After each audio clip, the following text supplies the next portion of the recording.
pointer there. So thanks so much, Ruth, for that introduction, and welcome to tonight's webinar. As our kids have now headed back to school this September, many parents are faced with decisions about immunizations for their children and also for themselves. And really, this is an opportunity for healthcare providers, including pharmacists, to help educate and assist their clients in making the best decisions on immunizations for their health. Now, hesitancy, as you know, about HPV vaccination is not uncommon. And as one of the first points of contact, I really believe the pharmacist plays a unique role in providing accurate information that HPV vaccines prevent several diseases and cancers. So these are my disclosures. Now, my practice is at Sunnybrook Health Sciences Center, and my particular clinical practice is focused on colposcopy, which deals with the diagnosis and management of pre-invasive and invasive diseases of the cervix and the lower genital tract. I sit on speaker and advisory boards nationally and globally for Merck, who manufactures the 9-valent HPV vaccine. And this year marks 16 years now that we've been speaking on HPV and vaccines. I also, interestingly, sit on the Moderna Global Advisory Board for emerging mRNA vaccines, which is very interesting work. So tonight, what I wanted to go over was first to provide an overview of HPV and recent trends in HPV diseases. I want to review the HPV public programs in Canada and then understand the role that there is for HPV vaccination outside the public programs. This includes talking about the value of adult HPV immunization as well as that of young people. And I wanted to finish up by describing what I've found to be some useful counseling and communication strategies. So let's begin by looking at the increasing burden that HPV and the diseases that it has can cause for all of us. HPV is the most common sexually transmitted infection worldwide. More than 75% of us will have at least one HPV infection during our lifetime. And at any one point in time, about 30 to 65% of adults will be infected with HPV if you look at a snapshot in time. Now, there's more than 100 types of HPV, but only about 40 infect the anogenital tract. And we divide these into low-risk types, which cause external genital warts and low-grade precancerous cells. And we divide them into high-risk types, which cause the high-grade precancerous cells and the cancers. Now, some HPV types are more common than others, and the strains that we highlight in blue and in red will cause 90% of HPV-related diseases. So then if we look at what can happen to you if you're exposed to HPV, number one, you might become an asymptomatic carrier of HPV, meaning you could transmit it to a future partner.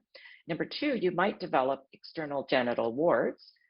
And or number three, you may develop precancerous cells or cancers at various sites, including if you're female, the cervix, the vagina, the vulva, which is the skin outside the vagina. If you're male, you might develop penile cancer. And both females and males can develop cancers of the anal epithelium as well as of the mouth and throat, which we would call the oropharynx. Sorry, let me go back one. My slide transition is too quick. Hold on. There. Worldwide, HPV is reported, which means estimated, to cause about 5% of all cancers in women and men, including the ones that I've already listed. But in addition, HPV can also cause non-malignant disorders or benign disorders, such as external genital warts, which in fact far outnumber all of the cancers combined, as well as congenital respiratory papillomatosis, where they're developing benign lesions of the vocal cords in children. Now, we face challenges in the areas of screening, diagnosis, reporting, and surveillance in many other regions of the world.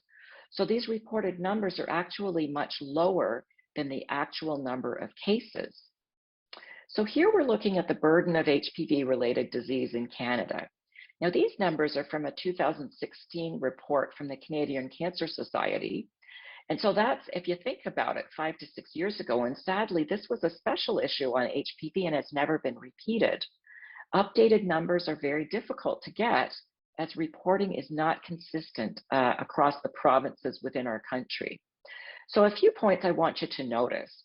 Your eye is often drawn to the top of the pyramid. That's where we tend to look first. But in fact, we need to look at the bottom of the pyramid because this is where the number of cases is the most numerous.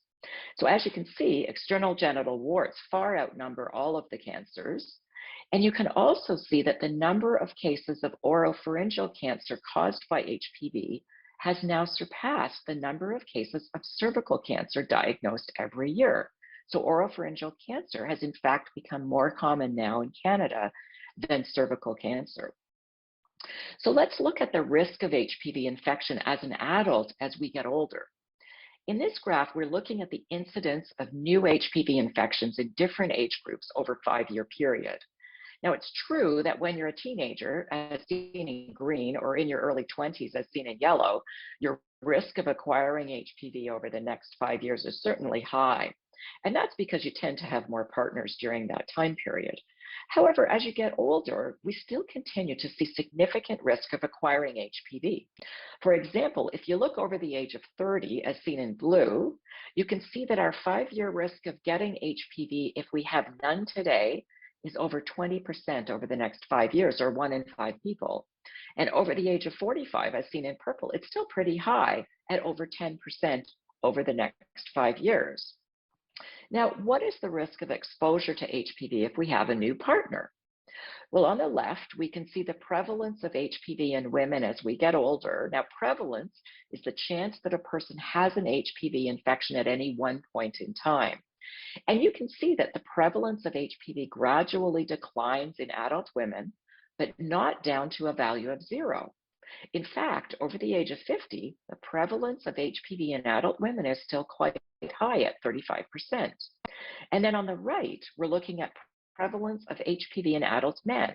And we can see this is higher than in women, and that this effect is seen across all ages, around 65%. And unlike women, these high HPV values do not decline with age, but remain very high regardless of how old you are. We also know that patterns of sexual behavior are changing, and because of this, in women, their risk for HPV is increasing. Now, in this study, investigators looked at a group of more than 500 mid-adult women who were online daters. Now, there was a wide age range in this study, ranged from age 25 up to 65, and more than a quarter of these women were over the age of 40. All of the women were tested for high risk or oncogenic types of HPV, the cancer-causing types. And the overall prevalence of high-risk HPV was more than 35%, and more than 40% of these women had more than one type of high-risk HPV. Sorry, just waiting. Traditionally, HPV has really been thought of as an issue that affects women because of its link to causing cervical cancer. However, the burden of disease is shifting, and HPV-related diseases in males are increasing. Specifically, all of the HPV-related cancers in males are rising: anal cancer, penile cancer, oropharyngeal cancer. And the challenge, as I mentioned before, is that unlike for cervix, we have no routinely available or recommended screening methods for these diseases to find them before they become cancer, which we can do for cervical cancer, we cannot do for the male cancers. Now let's look at anal cancer. The incidence in both females and males is rising over the past 2 decades, and the mortality rates are increasing. One group who's particularly at high risk for anal cancer is women who were previously treated for cervical cancer or high-grade precancerous cells. This highlights the fact that being diagnosed with one HPV-related cancer definitely puts you at risk for another HPV cancer later in your life. Anal HPV infection is higher than you might think in both women and men, and does not require anal intercourse for transmission. Now, in heterosexual males, the prevalence of anal HPV is up to about 36%, and in women, the prevalence of anal HPV infection is even higher, over 40%. Now, of course, it is higher in men having sex with men or the gay male population. It's around 50% in HIV-negative MSMs, and it's much higher at about 90% in HIV-positive MSMs. In the United States, HPV oropharyngeal cancer in males has more than doubled over the past 2 decades. And interestingly, the rates of oropharyngeal cancer in females has remained relatively stable over this same time period. The 9-valent HPV vaccine was recently approved by the FDA in the United States 2 years ago, and just this year in April 2022, it was approved in Canada for prevention of oropharyngeal cancer. So this is a new indication that was added to the approvals. The number of HPV-related cancers of the mouth and throat is significantly higher in males than it is in females. In fact, the rates are about 4 to 5 times higher in males. Now, oral HPV infection is also higher in males than females, which may in part explain their higher risk for HPV-related oropharyngeal cancers. Now, if we were to plot the declining rate of cervical cancer against the rising rate of HPV-caused oropharyngeal cancer in males, we can see that the curves have actually now crossed. And this means we now have more actual cases of oropharyngeal cancer caused by HPV in males than we do have cases of cervical cancer in females. This same effect has been seen in Canada and in other high-resource countries around the world. So when we think of strategies to prevent these types of HPV-related diseases, we need to consider primary versus secondary prevention. Just one sec. For the past 5 to 6 decades, we've really been practicing secondary prevention of HPV disease. We recognize that HPV can infect people. We do Pap screening to detect precancerous cells on the cervix, and then we do treatments like LEAP treatment to remove the abnormal cells to prevent it from becoming invasive cervical cancer. But we do not have reliable organized screening programs for other sites, such as vulvar, vaginal, anal cancer, or oropharyngeal cancer. Now, primary prevention of HPV is preventing infection after exposure to HPV, and this is achieved through HPV vaccination. Vaccination can prevent not just cervical cancer and disease, but in fact all of the HPV-related diseases, even those ones that do not have methods for screening. But we continue to need both primary and secondary prevention methods to reduce HPV and disease. Vaccination can only prevent 90% of strains. There will always be certain uncommon strains which are not covered by the vaccine. So now I want to move on to HPV vaccines. 3 vaccines for HPV have been developed over the years, and these protect against 2 types or 4 types or the current 9 types that we have in the 9-valent vaccine. None of these 3 vaccines are live vaccines. They're all protein subunit vaccines. The original 4-valent HPV vaccine, which was originally called Gardasil, has now been replaced by Gardasil 9 since 2015 in Canada. And as you can see, the 9-valent vaccine protects against the 2 most common low-risk strains, type 6 and 11, which are the most common causes of external genital warts. They cause 90% of external genital warts. And it also protects us against the 7 most common high-risk strains, as seen in purple, which cause 90% of the invasive cancers caused by HPV. So let's spend a few moments then looking at the approval and recommendations regarding age limits for vaccination. And as I'm going to show you, there is a distinction between approval and then recommendation, and it's important for us to understand as providers.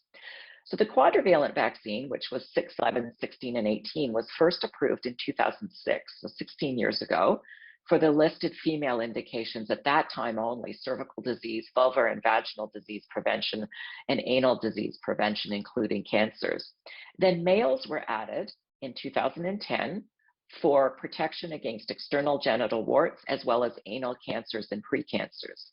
Then the bivalent vaccine, which protected against 16 and 18, was also approved in 2010, but only for the female indications that are listed. They didn't test it in males. Then the 9-valent vaccine was approved by Health Canada in 2015 for the same indications as listed.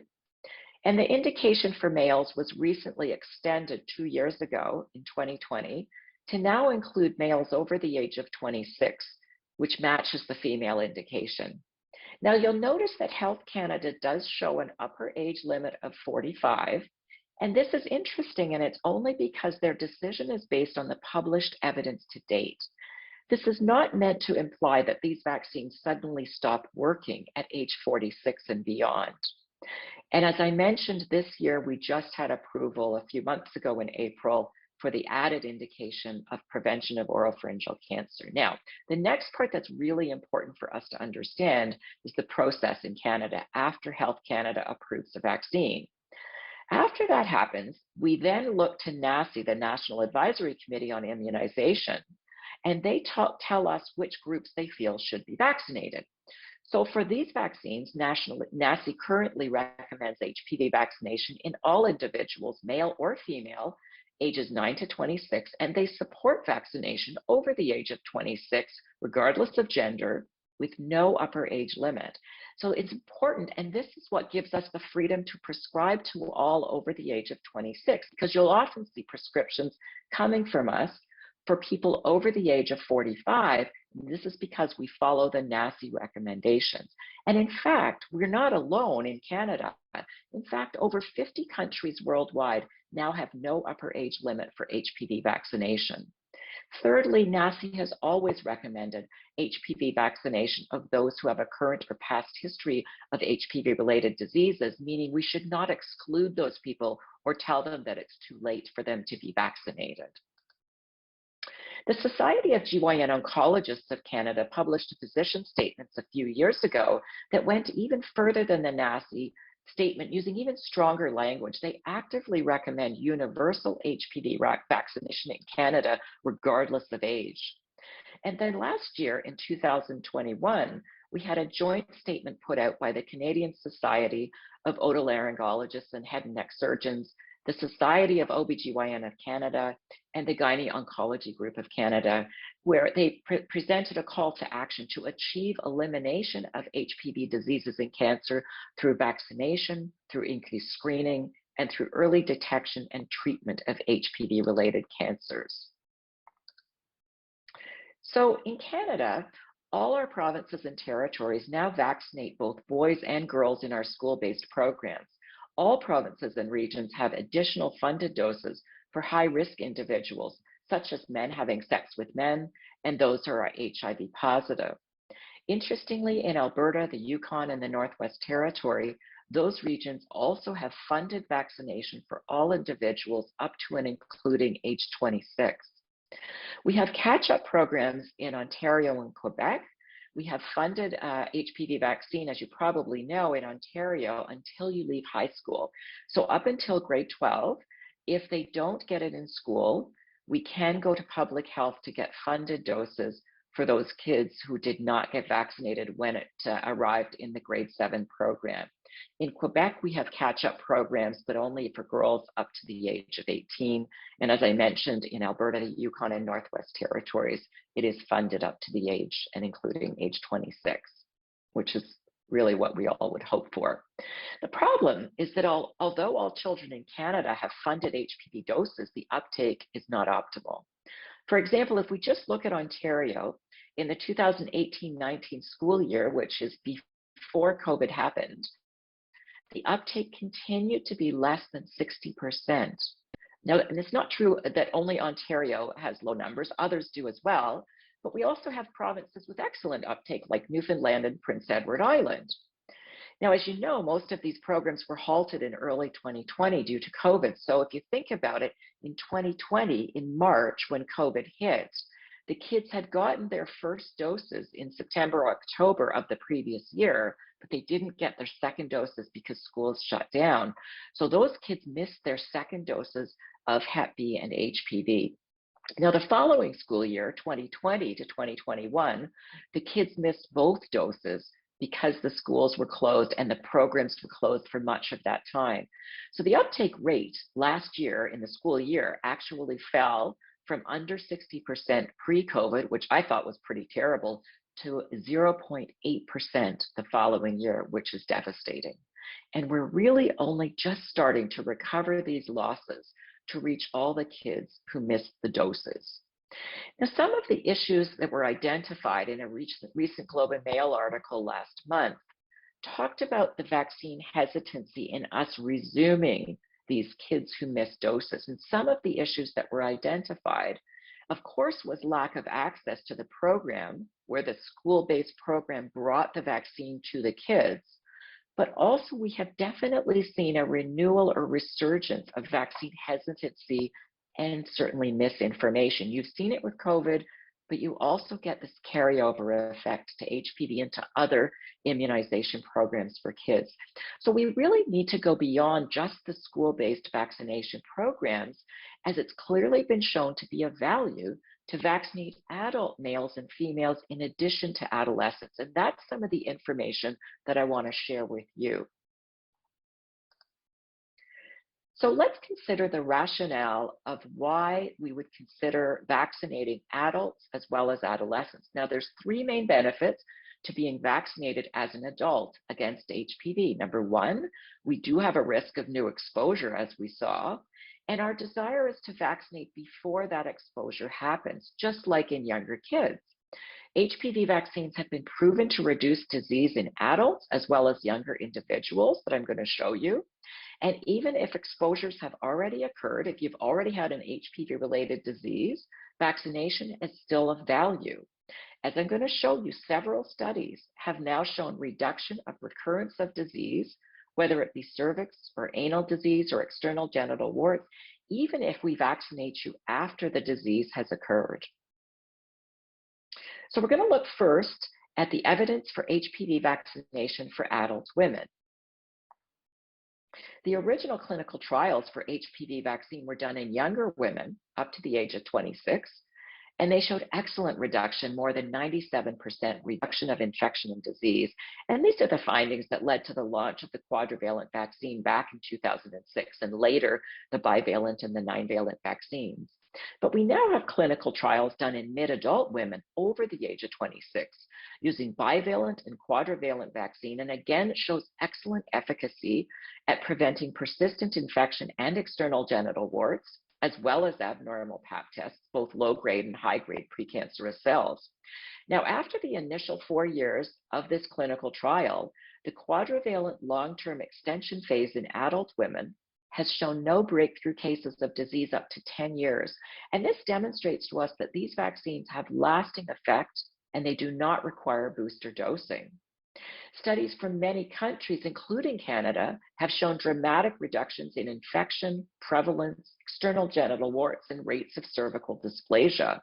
But we're now actually starting to see evidence of reduction in cancers, especially cervical cancer, as seen in this first landmark paper from Sweden, which was published 2 years ago in 2020. Now, this study looked at 1.5 million girls and young women up to the age of 30 over an 11-year time period. And the incidence of cervical cancer was compared in vaccinated individuals to unvaccinated individuals. And they have a national HPV immunization program very similar to ours that's been in place since 2007. Now, they found reduction almost by half in vaccinated women. The unvaccinated showed 94 cases of cervical cancer per 100,000, and the vaccinated dropped to 47 cases per 100,000. So it was very dramatic. And what's interesting is if you look at the age ranges, more than 88% reduction if you were less than the age of 17, which you would expect. But what's really interesting is if you were vaccinated at an older age, up to the age of 30, we still saw more than 50% reduction in cervical cancer. Now, last year in 2021, a paper appeared in The Lancet on the effect of the national HPV vaccination program in England. And again, this is a very large observational study looking at more than 13 million years of follow-up, and again, comparing the rates in the vaccinated cohort to the rates prior to the vaccination programs. And they saw a more than 87% reduction in cervical cancer diagnosis, as well as more than 95% reduction in high-grade precancerous cells in the cervix. Very dramatic findings. Now, similar findings have been published from Finland and the United States, but these two papers are by far the largest studies to date. I'd like to then turn and look at the clinical data for HPV vaccination in adult males. And as I mentioned, HPV vaccination for 9-valent was approved for males 2 years ago for males over the age of 26, which now matches the female indication. Male trials for HPV vaccine showed excellent reduction of both external genital warts and reduction of high-grade anal precancerous cells, and these results were seen very quickly after only 2 to 3 years. Like the female trials, the long-term extension phase followed male participants up to 10 years and again found no breakthrough cases of disease after that initial 4 years of the study. The corresponding mid-adult male trial of quadrivalent vaccine up to the age of 45 showed excellent equivalent antibody levels to the younger males, and this is why HPV vaccines in Canada have been approved for males over the age of 26 as well as under the age of 26. And this same approval for adult males has also been shown and granted by the FDA in the United States and in many other countries around the world. So we've looked at vaccine trials for anogenital disease reduction, but have we seen such an impact of HPV vaccines on oral HPV? Well, originally the Costa Rican bivalent HPV vaccine trial, which was published now 8 to 9 years ago in 2013, and was done in younger women, showed more than 90% decreased oral HPV infection and prevalence for type 16 and type 18 after 4 years. So that was a clue to what we have now seen. We're now looking at the real-world impact that HPV vaccination has already had on oral HPV, and in papers from the United States and the United Kingdom, we are seeing declining HPV oral prevalence in younger males and females who have been vaccinated. We also now have a large multi-center placebo randomized controlled trial, which is a phase 3 trial using 9-valent vaccine in adult males up to the age of 45. It's going to look at reduction of oral HPV persistent infection, and this is going to be completed in the next 2 years, so very soon by 2024. Now, we all often think it's too late to be vaccinated if you've already been exposed to HPV, and this thinking is often prevalent where I work in colposcopy, both by patients and by the healthcare providers, I might add. So the next concept that we need to consider is there value to vaccinating those who have already had disease or past exposure to HPV? In fact, now dozens of studies have now found that HPV vaccination reduces the rate of recurrence of abnormal PAPs in those who've undergone treatment for abnormal cells.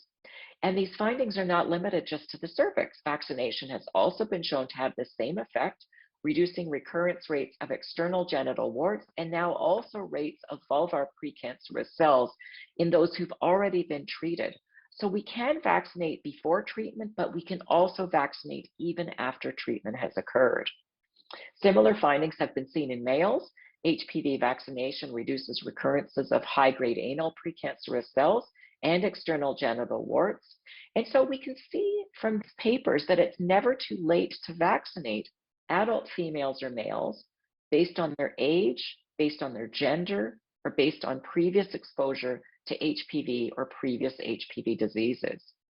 These findings have now led many jurisdictions, such as in Spain and in Italy, and here in Canada, in Prince Edward Island and in Manitoba, to now recommend and fund HPV vaccination for those who are being seen in colposcopy or for the diagnosis of HPV-related diseases. We don't yet have funding for that in Ontario. We hope that that may happen at some point, but we certainly can still recommend vaccination and prescribe it to help people get vaccinated. So I want to finish up this evening by considering some of the strategies for counseling for HPV vaccination, because as you know, this can be a challenge for many of us, and we really learn by doing this type of counseling. Remember, the rationale and the reasons that we have reviewed for vaccinating patients also hold true for their partners. They too should be vaccinated. Because I want you to remember, in adult males and females, HPV infections are common, new infections do occur, and recurrence rates are high because most men and many women do not develop natural antibodies to HPV. So the value of HPV vaccination in adults is to reduce new infections that you've not yet been exposed to and to reduce recurrences in those who have a past history or a current history of HPV-related diseases. Vaccination may also reduce transmission to partners for types that you already have, which, if you think about it, decreases the pool of HPV in the community on both a personal and on a societal level, which will help to accelerate us on the path to eliminating HPV-related diseases and cancers. When counseling adults, the following strategy can be very helpful and clear and actually very simple. Why should you get vaccinated for HPV? This is a vaccine to protect you against cancer. HPV cancers are preventable, and we don't want or need to lose you to these diseases. Two additional points that are important for us to remember. Don't assume that just because a patient's birth year, it means that they've been vaccinated in the national school-based program, because we know that our uptake rates are much, much less than 100%. 40% of kids leaving high school have not yet been vaccinated. So there will always be some adolescents who missed vaccination and should be counseled as young adults. Number two is that when we speak to adult patients about the value of HPV vaccination, they will often also be parents of children or will become parents of children. Parents we know are more likely to consent their children for vaccination in the school if they're properly informed about the benefits. So now let's look at some of the common questions and comments that we all often get. How should we handle them? How about, I'm too old, why are you talking about this with me? HPV vaccines are just for kids. Now, the person in front of you is often thinking that since it's offered in a school-based program, grade 7 in our province in Ontario, that means that no one else is allowed to get it. And in fact, that's not true. In Canada, we have no upper age limit for males or females for vaccination. Or alternatively, they might believe that it doesn't work because they're older. But in fact, clinical trials have shown excellent efficacy and duration of protection for vaccination for HPV in adult males and females. How about this one? My child does not need to get the HPV vaccine as she or he is not yet sexually active. We need to remind parents that vaccination prior to sexual exposure is the best time to achieve best protection and prevention for HPV. And you could also say that, well, we use a seatbelt to avoid injury in an accident. We don't wait to have an accident to use our seatbelt. We use it before the accident occurs to prevent it from happening. How about, I don't need to get vaccinated? Why are you saying this to me? I'm married with kids. Well, sadly, as you know, more than 50% of marriages are going to fail or break down. Number two, we don't always know if a new exposure or new partner has occurred, so it might be with or without our knowledge. And thirdly, eventually, one of the two partners will pass away. And the chance that we will have a new lifetime partner, if our partner passes away, is extremely high. So just like with adolescents, we want to protect against new exposures by vaccinating now before they happen, rather than waiting until they occur. Now, I often hear both, I won't get HPV because I always used condoms, but I also, unfortunately, also hear, how did I get HPV? Because I always used condoms. Well, condoms decrease the risk, but do not 100% prevent HPV transmission. They reduce transmission by about 70%, but not 100%. And so vaccination is still an important adjunct in reducing risk for HPV infections. It's too late for me to get HPV vaccine as I've already had HPV. I'm already undergoing treatment, I already did. Well, as I showed you, many clinical studies have shown that we can reduce transmission and recurrences of HPV infection by HPV vaccination. That's all you have to say. You don't have to know the numbers. Just say many clinical studies have shown dramatic reductions in recurrence. And these patients, we should not exclude them from counseling. In fact, the reverse, we should be actively recommending vaccination to reduce recurrence, especially to these patients, as they are at high risk. We mustn't forget that for both females and males, vaccination can reduce these recurrences for the cervix, for external genital warts, for anal precancerous cells, AIN, and for vulvar precancers and cancers, VIN. How about the hardest one? My clients or patients can't afford this vaccine. That's something often that we believe or we think. We often assume this is the biggest barrier to people getting vaccinated. So I want to show you an interesting study. In a survey that I was involved with our SOGC, the Society of OBGYN of Canada, we asked questions about HPV knowledge and vaccine to both providers and patients.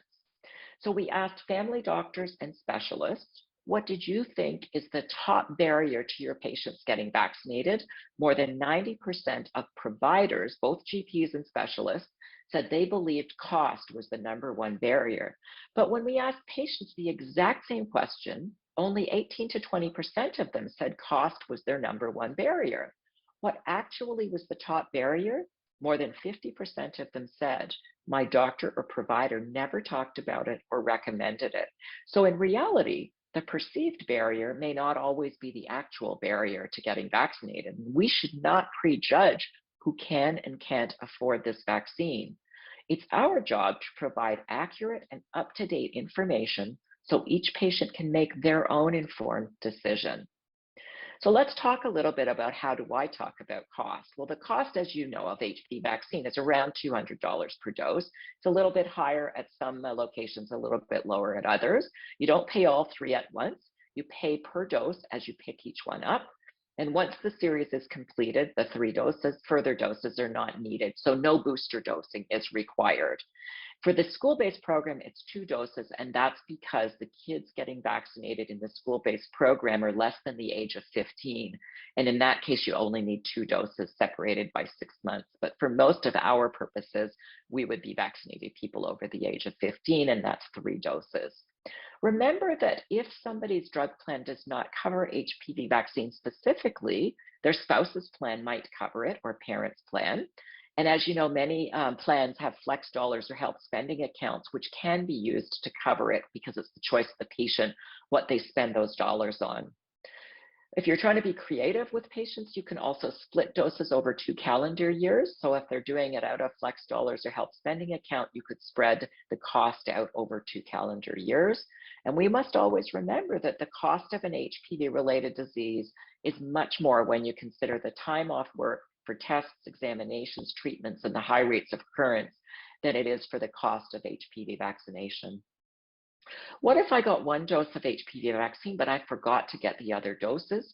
We continue the doses where we left off. We do not need to start all over again, no matter how much time has passed. Now, what if I got an original bivalent or quadrivalent vaccine, so pre-2015? Should I get the newer 9-valent vaccine? We do discuss updating to the newer 9-valent vaccine in those who've had a previous version, the bivalent or quadrivalent, and that's because of the increased coverage. It's 20% more coverage for the invasive cancers with the 9-valent vaccine than the previous 2 vaccines. They covered 70% of invasive cancers, where 9-valent covers 90% of invasive cancers. The most important thing, though, is we keep our messaging simple. There's really 3 things the patient wants to know. They want to know, number 1, does it work? Number 2, is it safe? And number 3, the most important, do you recommend it? We forget the strength of our recommendation is one of the biggest motivators to patients getting vaccinated. And just like COVID vaccines, patients are really looking to us to see that this is a trusted vaccine. It's never too late to vaccinate for HPV. These vaccines prevent long-term, they prevent infections of HPV, HPV-related cancers. These cancers are common and are preventable. And we know that in previously exposed adults, we can reduce recurrence of disease. We have many countries around the world who have now approved HPV vaccination, just like us, for adult women. And we have many countries like our own who have now approved HPV vaccination also for adult men. Expanding our programs to include gender-neutral vaccination and adult vaccination beyond just our school-based program is now accelerating us on the pathway to elimination of HPV-related diseases and cancers. I thank you for your participation, and I'm now going to stop sharing and hand back over to Ruth. Thank you. Thank you very much, Dr. Duran. For the information of the audience, one of the things that we're advocating at OPA is based on the fact that pharmacists have been safely administering publicly funded vaccines for many years. Well, 2012 was when we started vaccinating patients with the flu shot, and we've proven that over and over again. So we've been advocating to close the gap on some of these publicly funded vaccines, that pharmacists can provide these vaccines in their pharmacies. And study after study shows people that would rather go to a pharmacy. It's a make an appointment and go to the pharmacy and get your vaccine.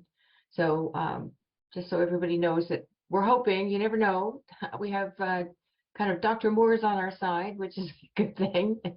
But it's to get it through and figure out all the ins and outs and everything.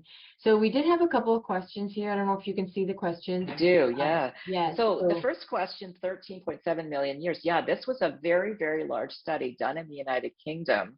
And their database is huge in the United Kingdom, so they can link the vaccination programs to the biopsies for high-grade cervical dysplasia and to cervical cancer. And they could follow millions of women over the course of 11 years. And that's how it came to be such a huge paper. The second question, I think I did answer. Should those who got the quadrivalent vaccine many years ago, so that's pre-2015, now get the 9-valent vaccine? And the answer is yes, I think so. At least we should talk about it so the person can decide for themselves. So if you got an original bivalent vaccine or quadrivalent vaccine, it's protecting you against 70% of cervical cancer strains and invasive cancer strains. The updated version now extends that to 90%, so it's an added 20% benefit. Sometimes people then ask, could I, if I had a full series of bivalent or quadrivalent, could I just get one shot of 9-valent? And the answer is no. If you want full protection for the 5 additional strains that were added to the 9-valent vaccine, you need a full 3-dose series of 9-valent vaccine for those 5 strains. If you gave 1 dose, it's fine, but it's only boosting the original strains that you gave. Interesting. And, does it matter if they've had an HPV exposure? No, it doesn't matter. So I don't care what your HPV status was in the past or the present. We don't use HPV testing to determine whether we would vaccinate you or not. If you're HPV negative right now, HPV positive right now, it doesn't matter. There's still value to vaccinating you in both situations. So I want Ruth to read the third question. This makes me feel good, actually. Yeah. I know of a woman in her 90s in a retirement home who has had 2 male boyfriends so far. Sex is involved. Would you vaccinate her? Yep, definitely. So everybody always asks me, what's your upper age limit? And I say I don't have one. And then they keep giving me situations. So if she's 70, would you vaccinate her? Yep. If she's 80, yes. So we give the information, and the patient makes their own informed decision. And if I was that age and I was in a retirement home and I had 2 male boyfriends, then yeah, I would definitely be vaccinated, because we do see new cases of disease in patients in these age groups. And these were potentially preventable cases of disease. So yes, it's a great question. Yes. I have a quick question that I think you might have mentioned it, but I don't think so. If someone came in and they came in for their HPV vaccine and they came in for their flu shot at the same day, would that be acceptable to give both shots at the same time? Yeah, so you can give any vaccine with this vaccine at different sites. So for example, COVID vaccine can also be given on the same day. Remember, we used to have that 2-week waiting period where we couldn't give with COVID vaccine, and they eliminated that last September, so about a year ago. And so, yes, we can co-administer if that's what the person wants, just like we can give COVID and flu shots on the same day. Same thing is true for this. So you can do that. And in fact, we do that in the school-based program. We give, in grade 7, the child will get the HPV vaccine, the meningitis vaccine, and the hepatitis B vaccine. What's interesting, I think, in our school-based program in Ontario, you can actually go, it's public knowledge to look up immunization rates in the school-based program in Ontario. And when you look back over the years, you'll see, although we offer 3 vaccines on the one day to the kid in grade 7, remember I said meningitis, HPV, and Hep B, there are different rates of uptake for all 3 of those vaccines. Now, the parent consents separately on one piece of paper for the 3 vaccines. The highest uptake, meaning the highest consent rate by the parents, meningitis. Number 2, Hep B. Number 3, HPV. And they're always at least a 10-point drop between those three. So it's on average about 70% to 80% for meningitis. It's about 70% for Hep B and less than 60% for HPV. So why is that? Well, if you think about it, everybody has heard about a kid dying of meningitis. So I think that's the reason the parent consents for that. Hep B, it's fascinating that more people don't consent their kids. And a lot of people still misunderstand and think Hep B is a travel vaccine and, oh, my kid's not traveling, they don't need it. They're thinking of Hep A. In fact, Hep B is a sexually transmitted infection, much more common than it is with needles or anything else. So we should be having people vaccinated. There's really no excuse for that. And then the misinformation for HPV and hesitancy is definitely stronger. That's true for both males and females. In fact, uptake's a little bit lower in males than it is in females in the school-based program. It's newer for HPV to be offered for boys. It's only been for the past few years. Yeah. We had a previous speaker talk about the fact that some people think that if there's grade 7 child gets HPV vaccine, it'll be more promiscuous for somehow. Yeah.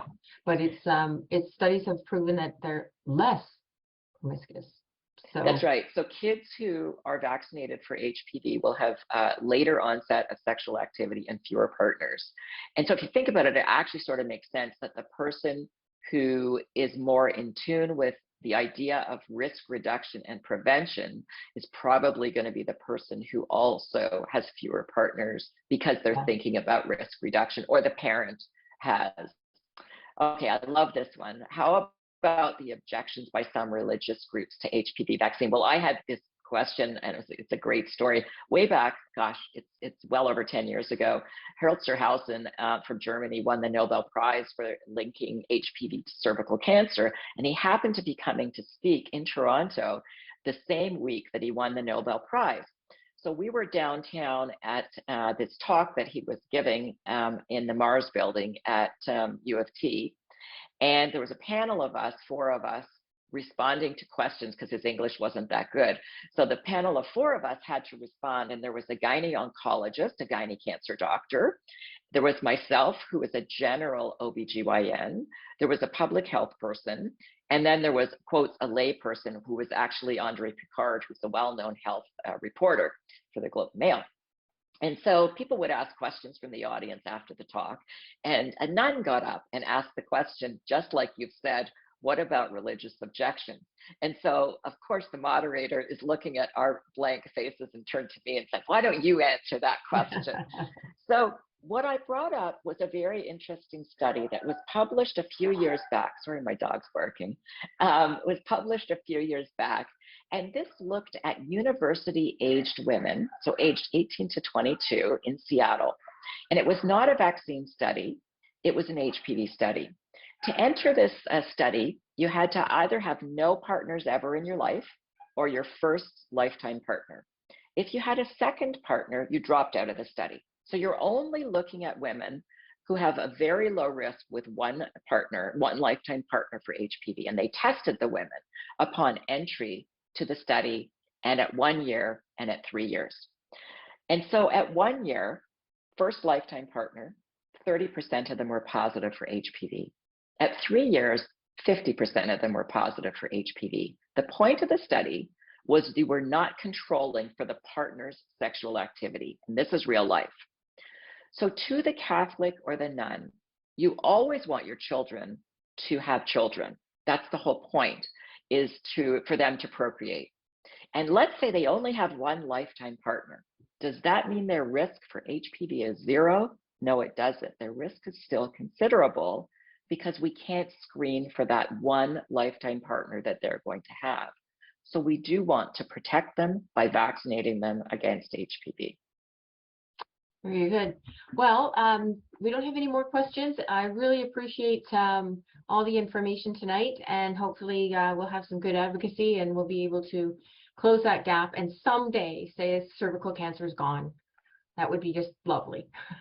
So have a great night, everybody. And I want to thank Dr. Durand again for a really interesting talk. So see you soon.